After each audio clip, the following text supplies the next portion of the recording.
I've participated in, innumerable discussions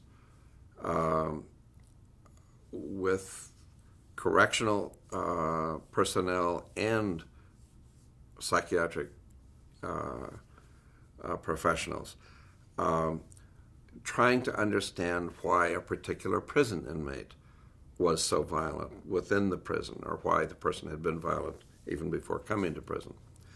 And often we could come up with an understandable explanation of the motive for the person. When it was not as obvious or clear why somebody was persistently participating in violent behavior, somebody in the group almost always would say, well, he must just be evil. Now, what struck me about that was this recourse to evil as an explanation is an attempt to find some kind of something that will explain everything when you don't have an explanation.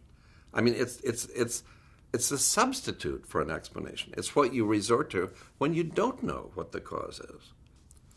I have never met a person who committed a murder who didn't do it for what he considered as moral reasons. That is to say, nobody commits a crime for what they think was an evil or immoral reason. They may know that what they're doing is against the law. They just think the law didn't understand. I'm not the only person who's saying this. I mean, there are many criminologists who have studied the etiology of violent behavior who have reached the same conclusion, that people justify their crimes. They couldn't commit them otherwise. The thing that is most astonishing to me is there are, in fact, even some well-educated people who say that we should continue to punish people who break laws, even if that doesn't reduce the amount of law-breaking. And their rationale for this is that morality requires it. Justice requires it. These aren't pragmatic acts. These are done for moral reasons. The criminals commit their crimes because of their moral reasons, and the people who punish people do it for their moral reasons.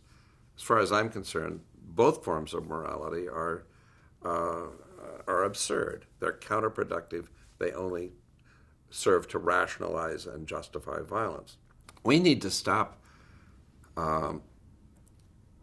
approaching violence as a moral problem and realize that morality itself is the problem. And we need to start understanding in psychological terms what are the emotions motivating people to commit these crimes. I mean, I think of emotion and motive as the terms in psychology that correspond to, say, the terms like force in physics. It's a causal concept. And if we can understand the emotions that motivate violence, we're understanding the causes of violence.